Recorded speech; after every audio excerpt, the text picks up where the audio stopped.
Hello everybody. So from today we will be starting a very important topic in CPC, that is res judicata, and this topic will take almost 3 to 4 videos. Although I will be not be going into the extreme details of res judicata, I will be trying to give you a conceptual clarity on res judicata. And if you want to get into the details with case laws and everything, you can buy my courses. The details I can you can contact me at yourlegalbuddy09 at gmail.com and you'll get all the details. ठीक है ना? तो res judicata पढ़ते हैं क्या होता है। तो इसकी जो सीपीसी में डेफिनेशन लिखी है आप वहां से पढ़ लीजिएगा। Here I will be giving you a very important conceptual clarity on res judicata, that you will be able to solve the real life questions that you will face in the courtroom, and also you will be able to solve the questions that you might encounter in judicial services examination। ठीक है, res judicata है क्या? It means things or matters already adjudged। ठीक है ना? Although ये बहुत cliché सी definition है, there is a lot more technicality in this। So why is there a principle of res judicata? The main answer to this question is to prevent multiplicity of proceedings, legal proceedings। ठीक है ना? Now ये पढ़ लेते हैं। Res judicata involves both parties and also involves the public policy। ठीक है ना? It is related to both social and individual well-being। To put the private policy relates to bringing about a certainty in legal relations between individual and public policy। ठीक है, ये simple सी बात लिखी है, इसमें कोई है नहीं। Now we have to understand कि एक एस्टॉपल चीज होती है।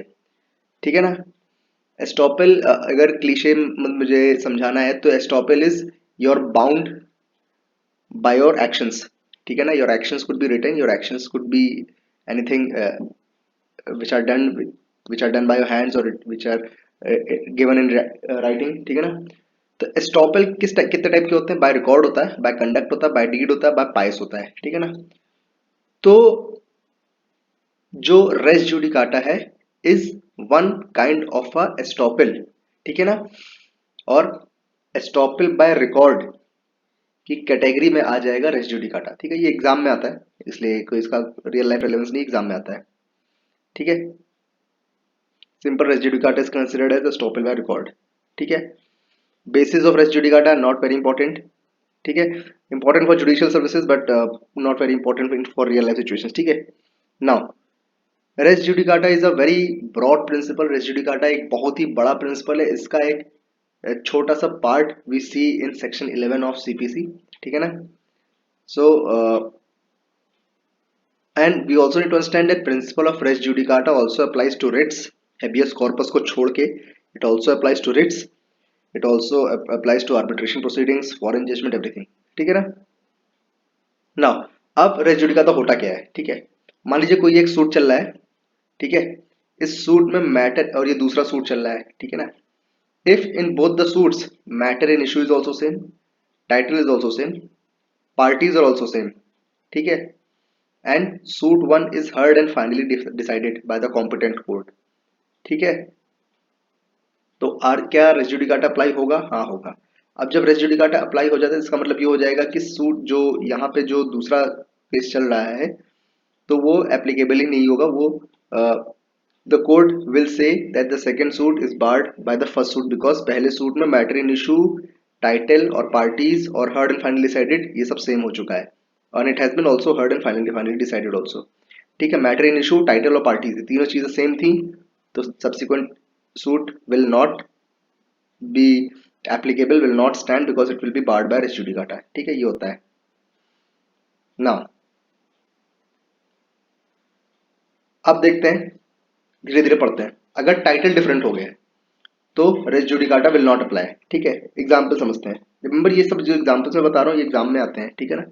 अगर टाइटल्स दूसरे हो गए तो res judicata will not apply. ठीक है, example, if A is a landlord, B is a tenant. ठीक है, here A files for eviction. ठीक है, ए ने बी को बाहर निकालने के लिए इविक्शन सूट फाइल करा, सूट डिसमिस हो गया। ठीक है, यहाँ पे टाइटल क्या था? लैंडलॉर्ड था, टेनेंट था। ठीक है, अब एक नया सूट फाइल कर दिया गया। ठीक है, ए ने नया सूट फाइल करा बी के ऊपर, और ये एलेज करा है कि बी इज अ ट्रेसपासर। ठीक है, बी क्या है? बी ट्रेसपासर है। ठीक। बट यहाँ पे अकॉर्डिंग टू हम लोग सेक्शन 11 देखेंगे तो the suit will not be barred by res judicata because title तो अलग अलग हो गया ना, यहाँ पे ट्रेसपासर हो गया, बी ट्रेसपासर हो गया, यहाँ पे बी टेनेंट था, ठीक है। यहाँ पे res judicata will not be barred. But अगर हम लोग सेक्शन 11 का एक्सप्लेनेशन 4 पढ़ते हैं जो कि बात करता है कंस्ट्रक्टिव रेस जुडिकाटा का, ठीक है। कंस्ट्रक्टिव रेस जुडिकाटा क्या कहता है, if you could have raised an issue earlier you should have run it earlier, ठीक है। अगर वो कहता है कि पहले जब आपने केस फाइल करा था यू न्यू दैट ये लैंडलॉर्ड है, टेनेंट है, ट्रेसपासर है, तो you are very aware of the fact कि ये क्या है, किस टाइटल के रूप में है। तो if you did not raise the issue back then you will not be allowed to raise the issue now, ठीक है। सिमिलरली कहता है कि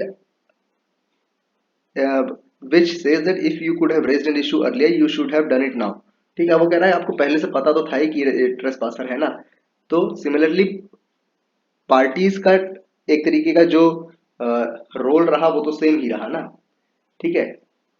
तो यहाँ पे कंस्ट्रक्टिवली हम लोग को ये ड्राइव करना ये ड्राइव हो जाएगा कि ये ट्रेसपासर भी थे, ये टेनेंट भी थे, सब कुछ यही था। इस वजह से यहाँ पे रेस जुडिकाटा का प्रिंसिपल अप्लाई होगा and the second suit will be barred, ठीक है।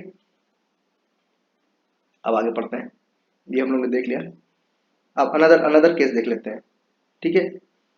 यहाँ पे है ए ने बी के ऊपर एक केस करा for immovable property and the decision was given in the favour of B, ठीक है। नाउ बी चाहे कि ए के ऊपर फिर से कोई केस कर दे, सारी चीजें सेम रहते हुए, पार्टीज भी सेम है, टाइटल भी सेम है, कॉज ऑफ एक्शन भी सेम है, this will be barred by res judicata, ठीक है ना। ठीक, यहाँ पे ये इसलिए बार हो जाएगा क्योंकि पार्टीज भी सेम है, इसमें उल्टा हम लोग ऑपोजिट क्यों कर दे रहे हैं एक दूसरे के ऊपर, ठीक है। यहाँ पे एक लिटिगेशन एक्सटेंड होने के लिए हम लोग फिर से एक दूसरे के ऊपर केस कर दे रहे हैं, ठीक है ना। यहाँ पे एक हम लोग ये केस देख लेते हैं कि ए ने बी के ऊपर सूट फाइल करा और बी केस जीत गया, ठीक है ना। देन बी की डेथ हो गई और सी के पास उसका लीगल रिप्रेजेंटेटिव तैयार हो गया, तो then A will not be filing the case on C if the matter in issue is same, the cause of action is same because C has derived its legal right from B, legal litigation right जो है वो B से उसको मिला है, ठीक है। तो ये यहाँ पे भी हम लोग रेस जुडिकाटा अप्लाई हो जाएगा और C will be barred from filing any suit against him, ठीक है ना। नाउ एक हम लोग क्लेम पढ़ेंगे, एक आप लोग जब रेस जुडिकाटा पढ़ोगे तो उसमें एक वर्ड होगा पार्टीज क्लेमिंग थ्रू, ठीक है ना। If found that a party to a subsequent suit, party to a subsequent suit मतलब पहला सूट हो गया, दूसरा सूट फाइल करा गया है, parties to a subsequent suit has derived its title from the party to a former suit, derived its title to the party to the former suit, जैसे मैंने आपको बताया कि C B की डेथ हो गई थी, C has derived its power to remain in the suit as a form in a form of legal representative, ठीक है ना। It will be said that the party to subsequent is a claiming through, hence res judicata will still be applied, ठीक है। वो जो मैंने आपको ऊपर समझाया यहाँ पे लिख रखा है, ठीक है। इन सब जगह गिफ्ट में, सेल में, डेवोल्यूशन में, testamentary succession, prostate reversion, process of reversion, interstate succession, इन सब जगह आपका रेस जुडिकाटा का प्रिंसिपल अप्लाई होगा, ठीक है। अब ना देखिए मैटर इन इशू का अगर बात सामने आती है तो what is the matter in issue, ठीक है। मैटर इन इशू क्या होता है हम लोग समझ चुके हैं, ठीक है। अगर दोनों चीजों में, दोनों सूट्स में matter in issue is directly and substantially in issue, ठीक है। Directly and substantially in issue वो केसेस होते हैं जो कोर्ट को डिसाइड करना ही पड़ता है, ठीक है। और मैटर इन इशू दूसरा टाइप का ये होता है कोलैटरली और इंसिडेंटली इन इशू, जो डिसाइड करना जरूरी नहीं होता है, ठीक ना। हम देख लेते हैं मैटर इन इशू दो टाइप के एग्जाम्पल समझ लेते हैं, ठीक है। कोर्ट ने ये डिटरमाइन कर दिया कि मैरिज हैपेंड ऑन 1 जनवरी 2020, ठीक है। Court has determined that the marriage happened on 1 January 2020। Matter directly and substantially in issue क्या हो जाएगा कि मैरिज हैपेंड, ठीक है ना। बट मैरिज की जो डेट है 1 जनवरी 2020 की, वो एक कोलैटरल इशू हो जाता है, ठीक है।